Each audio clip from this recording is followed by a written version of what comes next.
Alors, depuis quelques années, les activités d'élevage ont été mises en cause en raison de leurs conséquences sur l'environnement naturel et social.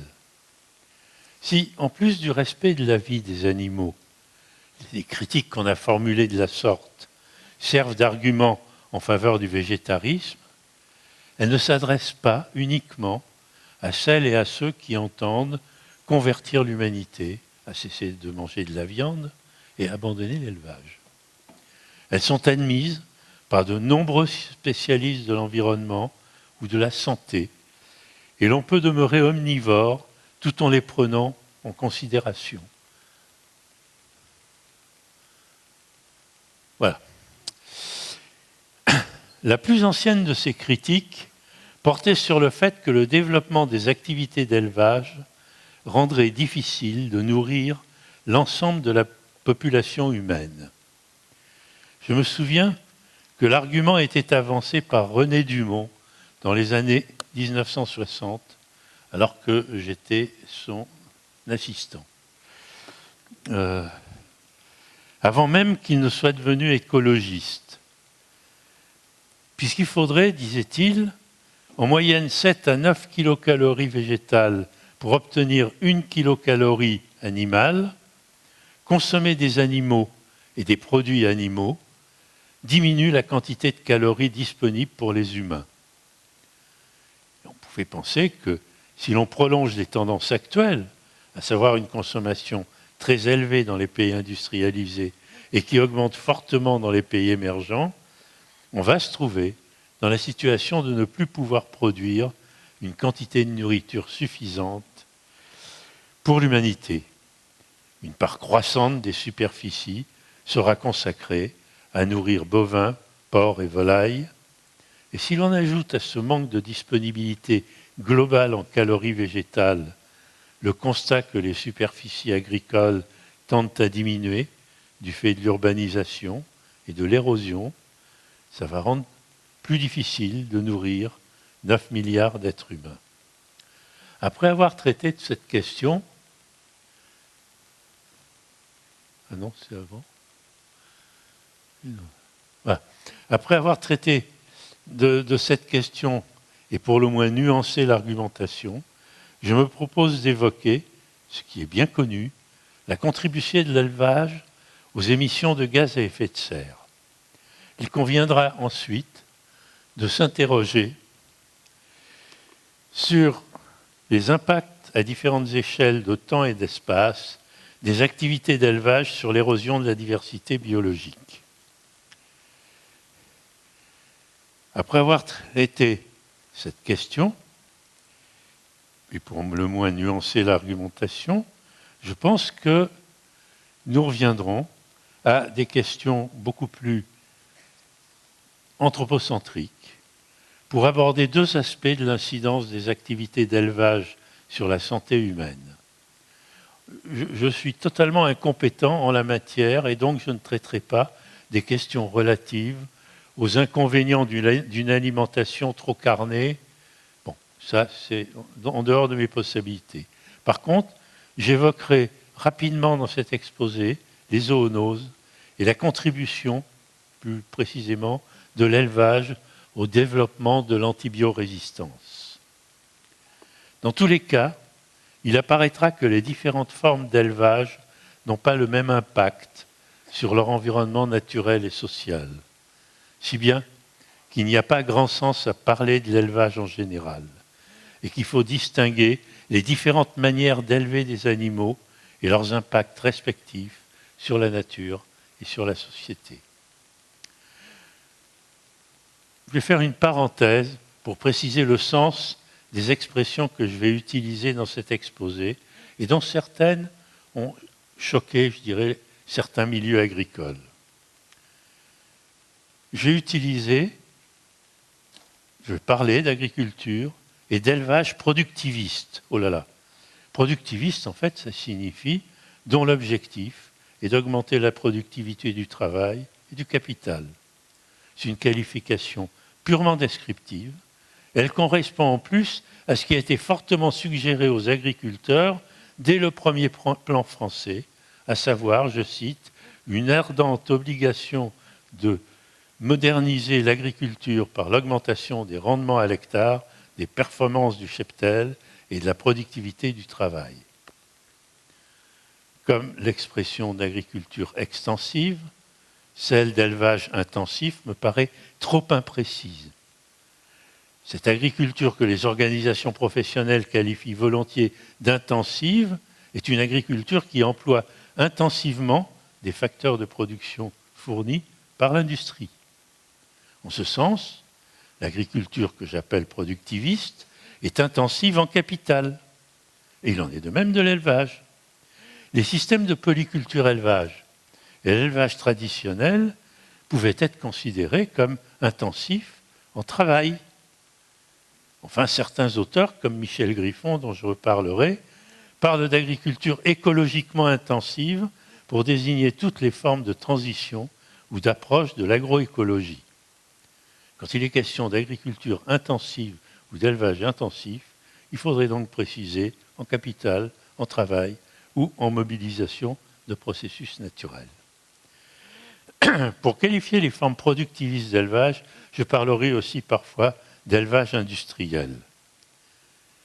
On dit que ce n'est pas l'industrie. Ben oui, mais comme dans la production industrielle, les modèles techniques qui se sont développés essentiellement en élevage de porcs, de volailles et de veaux, et qui se développent de plus en plus en élevage bovin, ont eu pour objectif le contrôle de l'environnement des ateliers de production, ainsi que la standardisation des animaux, du travail et des travailleurs.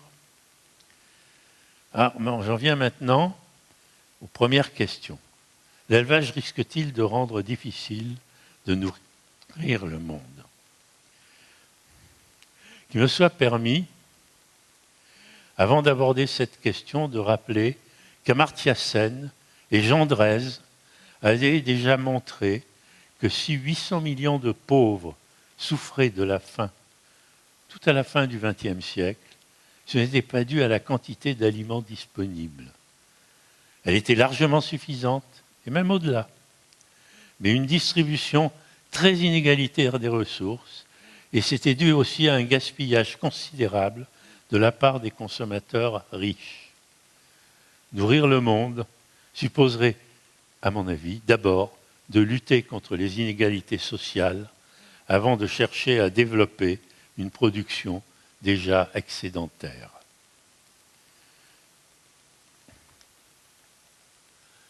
Alors, je voudrais remarquer d'abord que la moyenne de 7 à 9 kilos, qui était chère à Dumont, pour produire une kilocalorie de production animale, ne signifie pas grand-chose.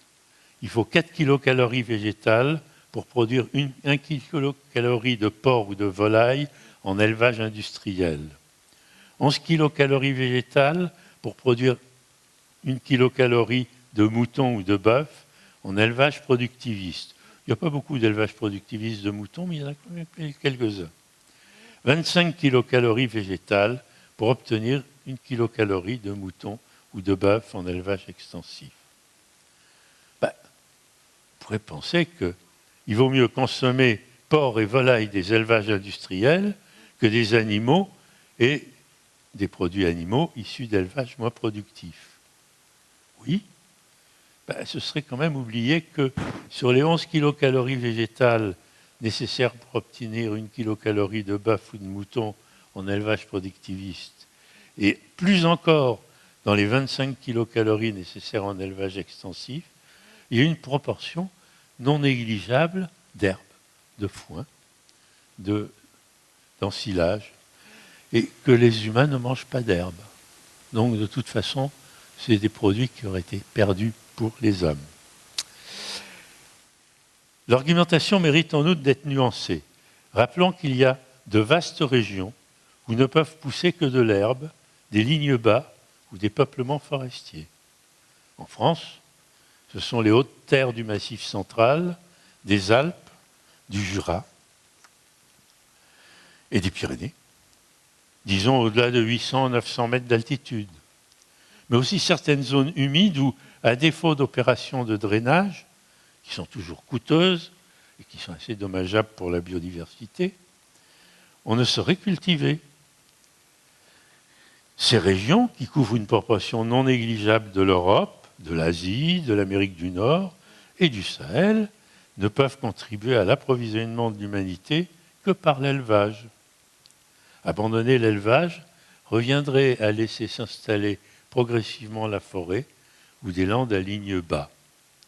Cela contribuerait certainement à la lutte contre le changement climatique, et c'est une possibilité qui n'est pas négligeable, mais cela privilégierait l'approvisionnement des populations, priverait l'approvisionnement des populations locales et de l'ensemble de l'humanité de calories et de protéines qui, sans élevage, seraient perdues. Il y a donc des régions où l'élevage se maintiendra, nécessairement, et où pour pouvoir disposer de céréales et de légumes, les populations devront les échanger contre des produits de l'élevage. Remarquons enfin que si l'élevage productiviste concurrence la production vivrière, l'élevage peut contribuer à maintenir la fertilité des sols sans avoir besoin de répandre de fortes quantités d'engrais. Michel Griffon plaide ainsi dans son ouvrage « Nourrir la planète » en faveur d'une révolution doublement verte et d'un scénario de développement agricole à la portée des paysans les plus pauvres et fondé sur l'écologie et l'équité. Pour nourrir une humanité qui comportera bientôt 9 milliards d'individus, tout en tenant compte de la nécessité de réduire les émissions de gaz à effet de serre, il va falloir développer des systèmes de production ayant un bon rendement énergétique. En outre, tant pour des raisons relatives à la santé des agriculteurs et des consommateurs que pour la protection de la biodiversité, dont je vais parler tout à l'heure, il faut diminuer la surconsommation de pesticides qu'utilisent des formes d'agriculture productivistes des pays industrialisés, et ces formes d'agriculture qui sont issues de ce que l'on a appelé la révolution verte dans les années 1960. Devrait donc s'imposer une transition de ces formes d'agriculture productiviste à des formes d'agroécologie. Et je voudrais préciser un peu ce que l'on entend par là.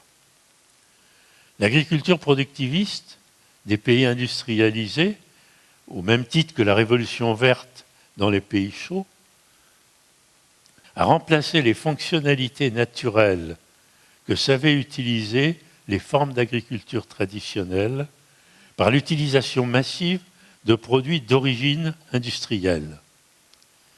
Les engrais se sont substitués aux fumiers et aux mécanismes naturels de reproduction de la fertilité, au prix d'une diminution d'ailleurs de la matière organique du sol, c'est-à-dire de ses capacités de rétention de l'eau. Le travail intensif de la terre a remplacé sa structuration par les racines et la faune du sol. Pour permettre enfin aux semences hautement productives, sélectionnées en champs expérimentaux, de manifester toute leur potentialité, et elles sont énormes, il a fallu modifier l'environnement. Il a donc bien souvent fallu irriguer pour réaliser les rendements espérés, et il fallait surtout systématiquement épandre généreusement des engrais, mais aussi des herbicides, des pesticides, des fongicides, pour protéger les cultures des adventices, des ravageurs et des maladies. Avec cette conception de l'agronomie, la nature n'est plus ce dont on apprend à se servir, ce que l'on cherche à manipuler, à piloter pour se procurer des denrées, est à l'inverse perçue comme une menace, parce qu'elle est à la source de perturbations que l'on va s'employer à contrer. Il faut alors maintenir la nature à distance et tenter de contrôler la production.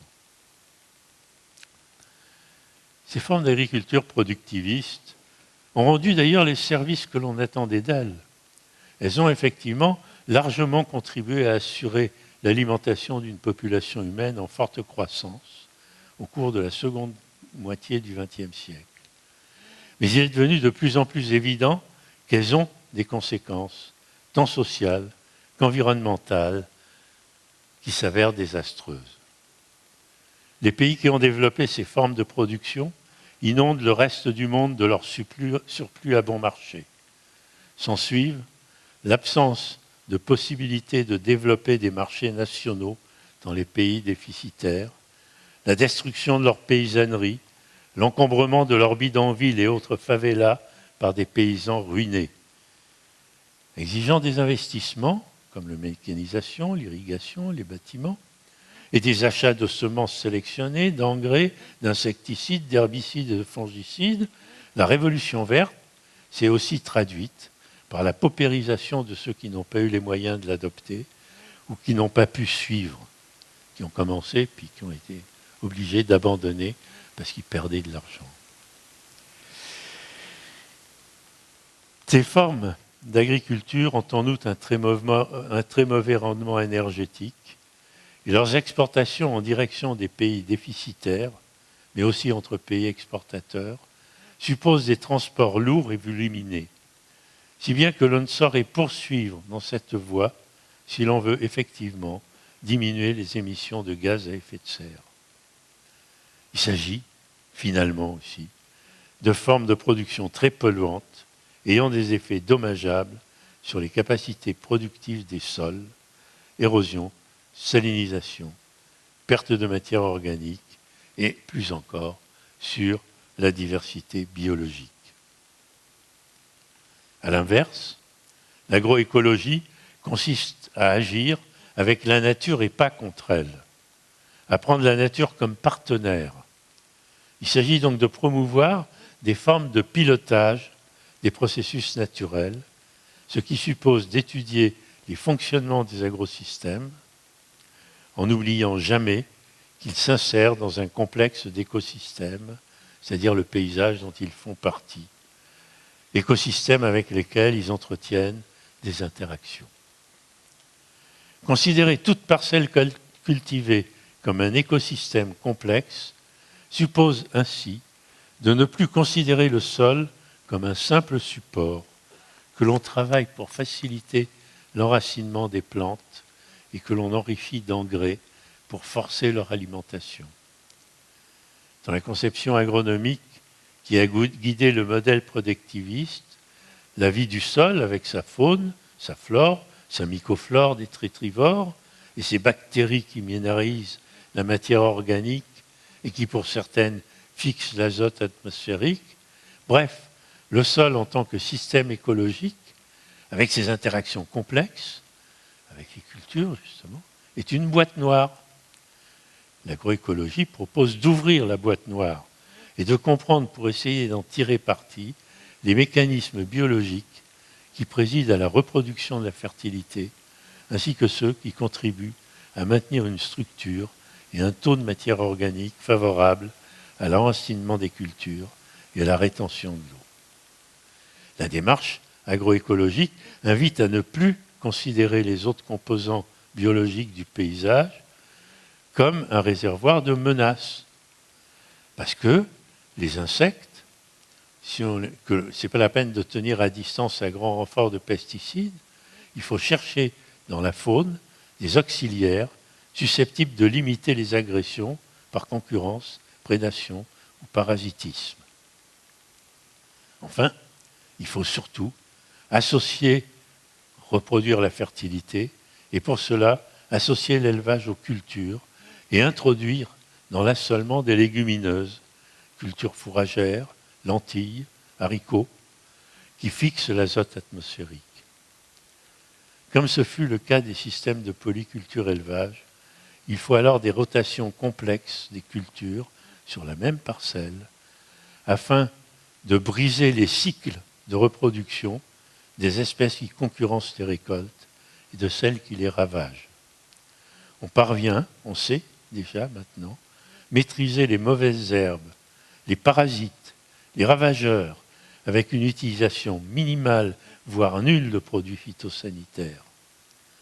Un pilotage fin d'éléments fertilisants et des rotations culturales devrait permettre de limiter l'impact de l'agriculture sur la flore et la faune sauvage.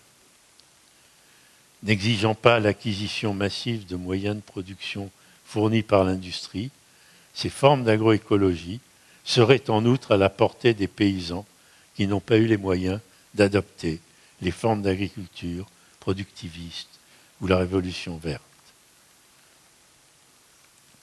S'inspirer des fonctionnalités naturelles et en tirer parti devrait ainsi permettre de substituer à l'agronomie qui s'est imposée au siècle précédent une agronomie qui soit capable d'aider à mieux habiter la nature et à en utiliser les ressources et les services sans la détruire.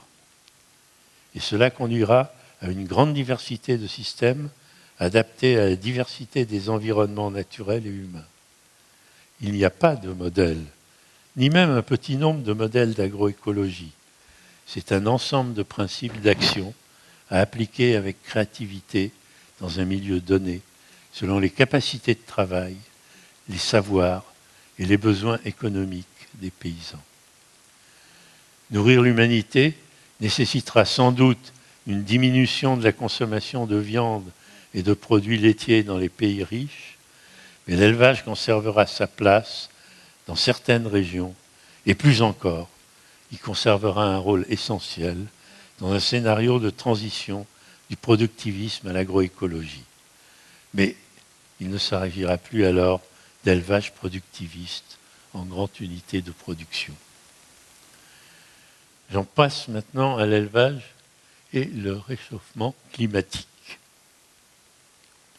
Dans un rapport de la FAO de 2006, est avancé que l'ensemble des élevages de la planète est responsable de 18% des émissions de gaz à effet de serre d'origine anthropique. 18%, finalement, c'est plus que l'ensemble des transports, c'est-à-dire des voitures et l'avion. C'est quand même énorme. Or, ces évaluations tiennent compte non seulement des émissions des élevages, mais de celles de l'ensemble des filières. Usines d'aliments du bétail, industrie laitière, abattoirs. Et de l'ensemble des transports nécessaires à la production. Engrais pour la production de fourrage, aliments du bétail, animaux, carcasses, lait et produits laitiers. Une part des émissions de gaz à effet de serre tient donc au processus de délocalisation des productions et à la mondialisation des marchés, celle qui a justement présidé au développement de l'élevage productiviste des pays productivistes exportateurs et des pays déficitaires importateurs. L'autre part tient aux animaux eux-mêmes et aux pratiques productives. En effet, les activités d'élevage et les filières qui leur sont associées représentent seulement, je dirais, 9% des émissions de CO2. Mais les ruminants produisent 37% des émissions de méthane. Or, le méthane est 23 fois plus efficace que le CO2. C'est vrai qu'il est moins stable, il ne reste guère plus de 10 ans dans l'atmosphère. Mais pendant ces 10 ans, il est quand même très efficace. Et puis 65% des émissions de protoxyde d'azote, pas loin de 300 fois plus efficaces en tant que gaz à effet de serre que le CO2, et par ailleurs responsable en partie justement du dépérissement des forêts dont il vous a été parlé tout à l'heure. C'est marrant. En fait, c'est ce qui explique 18%. Un observateur impartial reconnaîtra que du point de vue de l'équité, il n'y a aucune raison d'exonérer les filières des productions animales des efforts que tous les autres secteurs devraient consentir pour lutter contre le changement climatique.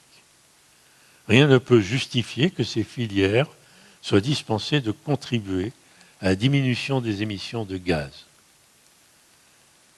D'où la nécessité de diminuer les effectifs de ruminants et tout autant le commerce international d'aliments du bétail et de produits animaux. On en déduira que non seulement le régime alimentaire des pays industrialisés est trop carné, mais aussi qu'il n'est pas généralisable. De là, il ressort qu'il faut manger moins de viande, surtout dans les pays industrialisés, mais aussi dans les pays émergents. Mais on n'en déduira pas que tout élevage devrait disparaître. Il en ressort aussi que l'agroécologie ne pourra se développer sans que les pays prennent des mesures pour s'assurer une relative autonomie alimentaire. Et ce sera une lutte très difficile, parce qu'il y aura d'énormes forces pour s'y opposer. Contribution de l'élevage maintenant à l'érosion de la biodiversité. Il convient d'abord de prendre conscience que la biomasse des humains et de leurs animaux domestiques excède largement celle de l'ensemble des vertébrés sauvages. Celle des humains est 8,6 fois supérieure à celle de l'ensemble des mammifères sauvages du monde. Et celle du bétail l'est 14 fois plus. On a calculé qu'à tout moment de l'année, la biomasse totale du poulet de chair, enfin de la volaille et surtout du poulet de chair, est 3 fois plus importante que la biomasse totale de l'ensemble des espèces d'oiseaux sauvages. Le poids des humains, de leurs animaux domestiques, est tel qu'ils exploitent l'essentiel des ressources disponibles. Les mammifères et les oiseaux sauvages n'en utilisent que ce qui reste. En outre, les activités d'élevage ont des impacts négatifs sur les effectifs et sur la diversité des espèces à différentes échelles d'espace. De nos jours, les activités d'élevage consomment des quantités croissantes de maïs et de tourteaux de soja. L'extension de la culture de soja, dont l'essentiel d'ailleurs est composé de soja transgénique, en Amérique du Sud, a des conséquences écologiques, sociales et culturelles tout à fait dommageables. Les conditions politiques et sociales qui le promeuvent, en fait, étendent la culture du soja au détriment de cultures vivrières qui pourraient améliorer l'alimentation des habitants du sous-continent.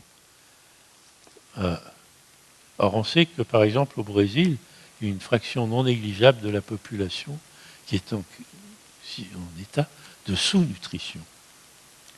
Et plus encore, cette extension de soja se fait au détriment de la forêt amazonienne et des Amérindiens.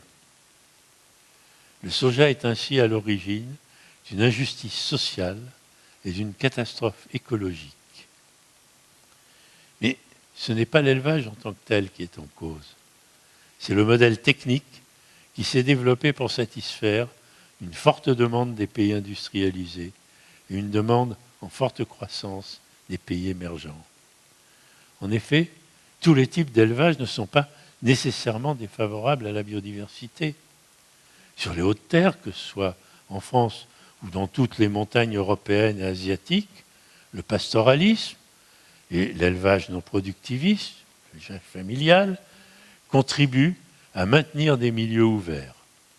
Sans lui, ces milieux s'orienteraient à terme vers des peuplements forestiers ou, au-delà de la limite altitudinale de la forêt, vers des formations végétales de ligne bas. Or, ces formations végétales sont bien plus pauvres en faune et en flore que ne le sont les pelouses et les prairies d'altitude. Bien sûr, pas partout. C'est vrai dans les pays tempérés, où les strates herbacées ont une plus grande diversité biologique que les forêts. Ce n'est pas vrai dans les pays tropicaux, équatoriaux, où les forêts ont une diversité biologique plus importante que les pâtures. Tout dépend donc du système d'élevage et du contexte écologique.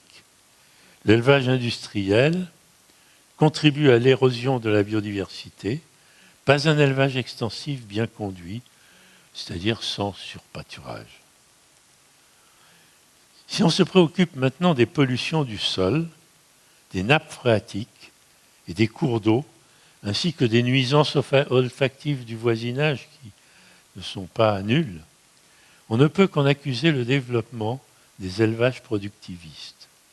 Partout où il s'est imposé, où les élevages industriels hors sol sont nombreux et concentrés, ces milieux sont particulièrement dégradés. Remarquez que ce qui est en cause, c'est l'ensemble de l'agriculture productiviste, dont fait partie celle qui est destinée à l'alimentation du bétail, qui utilise abondamment des engrais d'origine industrielle et répandent généreusement herbicides, pesticides et fongicides. La guerre déclarée aux insectes diminue fortement leurs effectifs, ce qui a un impact négatif sur les effectifs d'oiseaux et de chauves-souris. La pollution des cours d'eau par les lisiers et les engrais, les herbicides, nuit aux populations de poissons et d'autres organismes aquatiques. Elle s'étend aux estuaires et aux plages où l'on trouve par exemple les pullulations d'algues vertes en Bretagne qui nuisent au tourisme, mais qui nuisent aussi à la faune et qui sont l'origine de fermentation exhalant des gaz toxiques. Ça va. Enfin, au-delà des estuaires et des plages, la pollution fécale importante des élevages industriels par diffusion de nutriments azotés et phosphorés affecte jusqu'aux eaux continentales et des zones océaniques de plus en plus étendues. On a assisté depuis quelques décennies au développement de zones hypoxiques, biologiquement mortes, parce qu'avec très peu d'oxygène, où la concentration d'oxygène dissous est insuffisante pour permettre à la majorité des plantes et des animaux aquatiques de survivre.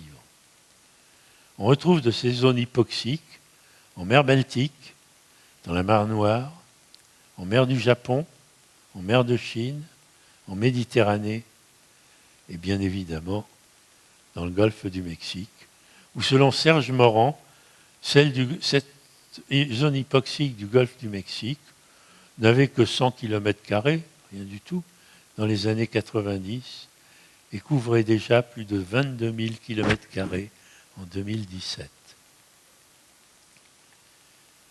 Alors j'en arrive maintenant à l'élevage et santé.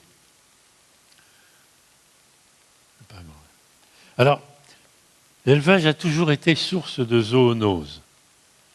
Passant des animaux aux humains et vice-versa, dans les pays qui pratiquent l'élevage depuis le début de l'Holocène, les populations européennes avaient acquis des défenses immunitaires.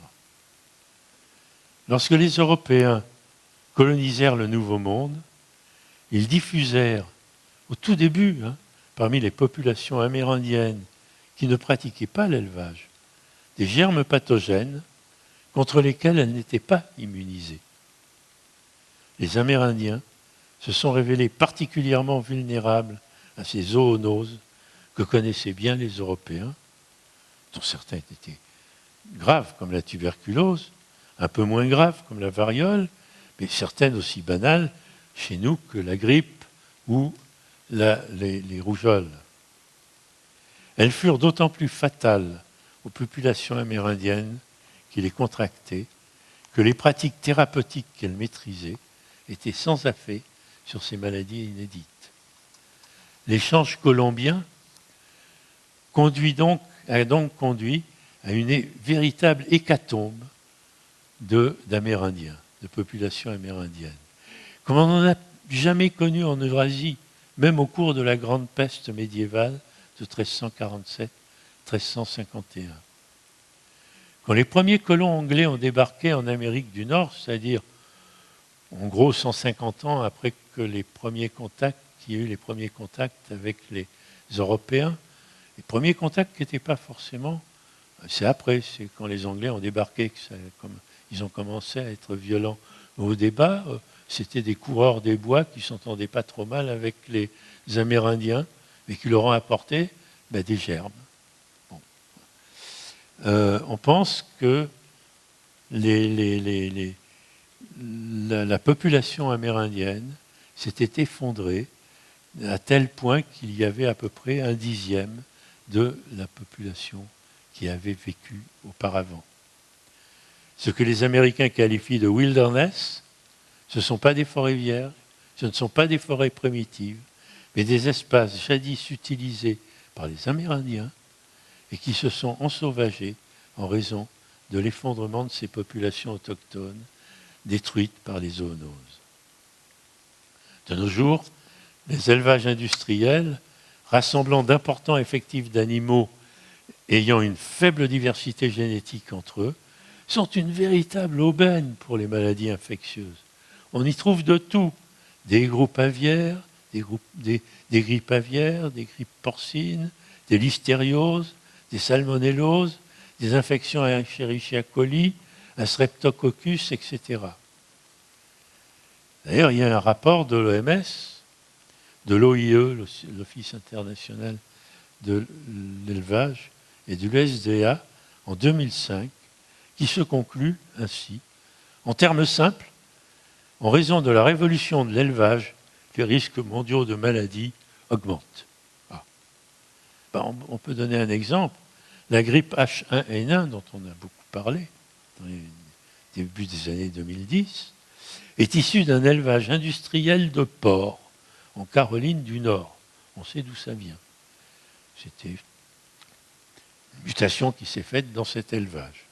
Elle s'est répandue très vite dans tout le sud des États-Unis, et du sud des États-Unis au Mexique, et du Mexique au monde entier, jusqu'à ce que l'OMS déclare 3 ans après, en 2009, l'état de pandémie. Je voudrais enfin insister, après avoir ces quelques remarques sur les zoonoses, sur le rôle de l'élevage dans la progression de par le monde de l'antibiorésistance. Depuis quelques décennies, l'antibiorésistance des bactéries n'a cessé de progresser, si bien qu'il s'agit d'un grave problème de santé, d'un phénomène naturel et inéluctable. La résistance aux antibiotiques est devenue une menace pour l'humanité, écrit le rapport Carlet, remis en 2015 à Marisol Touraine. Une menace d'autant plus inquiétante que, du fait des échanges de matériel génétique entre les bactéries, certaines sont devenues multirésistantes. Or, l'innovation antibactérienne n'est pas rentable. C'est vraiment très embêtant. Le retour sur investissement est très faible. Et les industries pharmaceutiques ne s'y intéressent pas du tout, ou très peu. Alors que l'antibiorésistance progresse, pas une nouvelle molécule d'antibiotique n'a été découverte depuis 20 ans. Selon un rapport de l'ANSES en 2019, l'antibiorésistance est une problématique majeure en termes de santé humaine et animale au niveau international. Donc expliquons un peu ce qui s'est passé. À partir des années 1940, il y a eu un développement considérable et bienvenu de l'usage des antibiotiques en médecine humaine. Ça a favorisé normalement l'émergence et la diffusion de souches bactériennes résistantes aux antibiotiques, qui remettent en question l'efficacité des traitements, bien sûr. Mais l'élevage n'est pas en reste dans cette banalisation de l'usage des antibiotiques et dans la sélection consécutive de souches résistantes. Dès les années 1950, on a utilisé des antibiotiques en élevage, et cette utilisation s'est considérablement développée à partir de là. D'abord utilisée pour des usages curatifs, elle a été très vite, avec le développement d'élevage industriel susceptible d'héberger une liste impressionnante d'infections diverses, on a distribué des antibiotiques à titre préventif. Les animaux n'étaient pas malades, et hop, ils avaient des antibiotiques.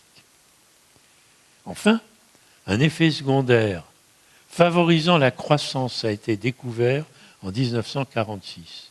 Aussi, très rapidement, en une dizaine d'années, des antibiotiques ont été progressivement largement distribués, mélangés aux aliments composés du bétail, afin d'augmenter leur croissance corporelle, la vitesse de leur croissance corporelle. Qu'est-ce qu'il arrive? Combien? 3 minutes, mais ça va. Ça va, pas de problème. Confrontés au risque avéré de diminution de l'effectif des antibiotiques, on est contraint de limiter leur usage. L'Union européenne a interdit en 2006 l'usage des antibiotiques en élevage à des fins productives. Néanmoins, la directive européenne est encore inégalement appliquée en Europe. La directive, en effet, l'élevage de certains pays consomme encore de très grandes quantités d'antibiotiques. C'est vrai de l'Italie, de l'Espagne et même d'un pays aussi honnête, enfin aussi sérieux que l'Allemagne. Pire, l'Europe est bien seule dans cet effort. La Chine, le Brésil, l'Inde, le Mexique utilisent encore largement des antibiotiques pour des usages de techniques. Et les États-Unis, bien sûr, où l'élevage porcin consomme à lui seul plus d'antibiotiques que l'ensemble de la population humaine du pays. Les aliments du bétail avec compléments antibiotiques sont enfin largement distribués de par le monde, y compris aux petits élevages à qui il est fortement conseillé de les adopter. Il y a là un risque sanitaire mondial et redoutable pour les prochaines décennies. L'utilisation raisonnée en médecine humaine marque le pas en France. La croissance est ralentie, mais elle se maintient. Et si je voulais terminer sur une note un peu plus optimiste, je rappellerai que quand même, les services vétérinaires français se sont efforcés de limiter l'usage préventif et que l'on a assisté à une nette décroissance entre 2010 et 2015 de 34% de l'utilisation des antibiotiques.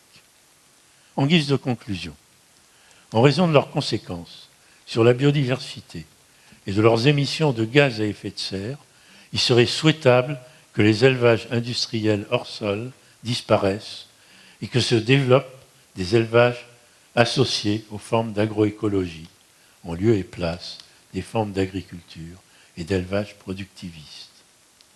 Certes, la viande et les produits animaux coûteraient plus cher. Les consommateurs en mangeraient certes moins. Cela préserverait les forêts équatoriales et laisserait des superficies consacrées aujourd'hui à l'élevage intensif disponibles pour les cultures vivrières. Mais je dois vous dire que c'est un côté un peu utopique. On a des raisons de craindre que la tendance actuelle se poursuivra encore longtemps et qu'il faudra vraiment lutter contre. Pourquoi elle se poursuivra? Tout simplement, les pouvoirs publics persisteront à financer les élevages industriels et à dispenser tout l'agro-business du principe pollueur-payeur, celui qui lui a permis d'être économiquement plus rentable que les systèmes de polyculture-élevage. Il sera d'abord avancé que ça supposerait que tous les pays forts consommateurs de produits animaux et disposant d'élevage industrialisé s'y mettent, ce qui semble exclu à court et moyen terme. Ensuite, que l'élevage productiviste permet d'exporter des productions animales de basse qualité, mais peu importe, et que la contribution de l'agroalimentaire au PIB aux échanges n'est pas négligeable. Enfin, parce que les pouvoirs publics n'ont pas envie d'avoir leur préfecture noyée dans du lisier.